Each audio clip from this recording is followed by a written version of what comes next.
Bonjour à tous et bienvenue dans cette nouvelle vidéo dans laquelle on va résoudre le challenge Secret Box de Pico CTF, donc l'ex Pico CTF, maintenant c'est Scilab Academy, bon CTF. Là au niveau de la description du challenge, on dit ici c'est Secret Box, design et tout conserve your secret, donc c'est un peu comme une boîte secrète qui est là pour conserver votre secret. Bon, le challenge en fait il est de 200 points et là le but en fait pour nous c'est d'être admin et normalement de récupérer ces deux flags. La première chose qu'on va faire c'est juste de venir lancer l'instance et l'autre. Ok, là on pourra directement avoir accès non seulement au site en lui-même et également à son code source si on clique ici. Donc, ce qu'on va faire c'est cliquer sur le code source pour le télécharger. Bon, comme je l'ai déjà téléchargé, ce que je vais faire c'est qu'on va directement analyser le contenu et les différents fichiers au niveau du dossier source. Ok, nous sommes au niveau de l'archive en fait contenant le code source du projet. Bon, ce qu'on va faire c'est juste entrer dans source et là on voit ici qu'on a plusieurs autres fichiers. Là on a un petit docker pour lancer ça directement local pour pouvoir faire nos tests au niveau de notre machine. Mais là ce qu'on va faire c'est pas utiliser docker, on va juste continuer dans le fichier db. Bon, là normalement ici c'est pour initialiser la base de données et là on a un petit fichier app avec un fichier SLC qui est certainement là pour le code source. Là on a des UJS dans le fichier JavaScript, extension .handler db. Donc db, on va faire c'est juste qu'on va essayer d'analyser le code source. Vous allez voir que le fichier db est là pour initialiser en fait la base de données. Handler a aussi son rôle bien précis, serveur également. Ok, la view ici c'est plus qui est front-end, donc c'est pas vraiment quelque chose qui va nous intéresser. Après s'il y avait peut-être des vulnérabilités comme les XSS et ainsi de suite.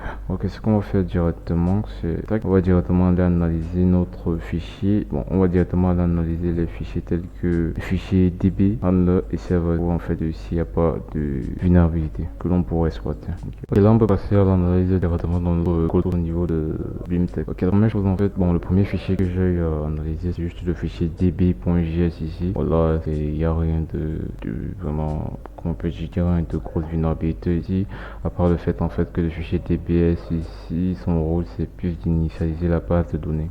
Ok, le fichier handler juste ici, bon, je pense que son but aussi n'est pas bon, c'est plus faire de ranger ce qui est du cookie au middleware. Je pense que ce qui nous intéresse le plus ici c'est le fichier server.js. Bon, ce qu'il veut faire c'est pas, je vais pas faire la description de chaque ligne, mais ce qui nous est assez intéressant ici c'est que là, prenons plutôt le cas de cette requête SQL ici. Bon, on peut dire ici qu'elle est protégée puisqu'ici il y a les petites points d'interrogation, mais juste en bas il y a une certaine requête au niveau ici du chemin secret qu'on crée. Ici on voit ici que là on a des tirets ID, donc il y a la concaténation pure, donc il veut dire qu'il y a certainement de SQL injection au niveau de notre ce qu'on va faire directement pour pouvoir résoudre les flags, aller au niveau de secret conquête, après avoir créé notre user, et là on pourra directement avoir notre flag grâce à SQL injection. Et là c'est que bon, je côté spoiler alert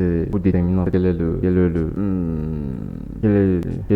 la version, non seulement la version de SQL qui est installée. On a ici on sait que c'est une PostgreSQL, on aura pu casser la tête pour savoir est-ce que c'est MySQL, on sait directement que c'est PostgreSQL face au fichier Dockerfile. Donc ce qu'on va faire c'est directement aller au niveau de notre web de SQL. Ok, nous sommes directement au niveau du site du chat. Ce qu'on va faire c'est signer up, donc il y a un utilisateur, là on va mettre test, là on va submit, on va aller au login et on va login, test. Ok, là on va voir ici et jamais.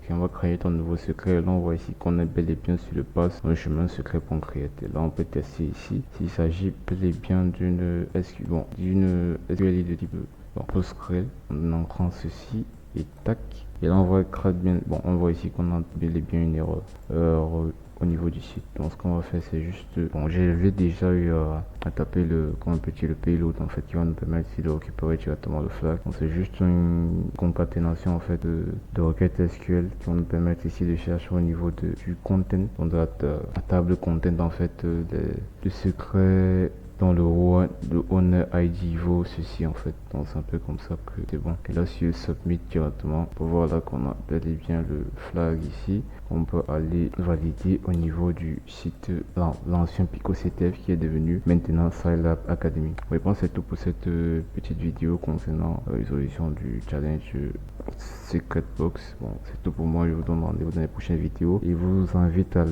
liker, vous abonner et également partager. Merci.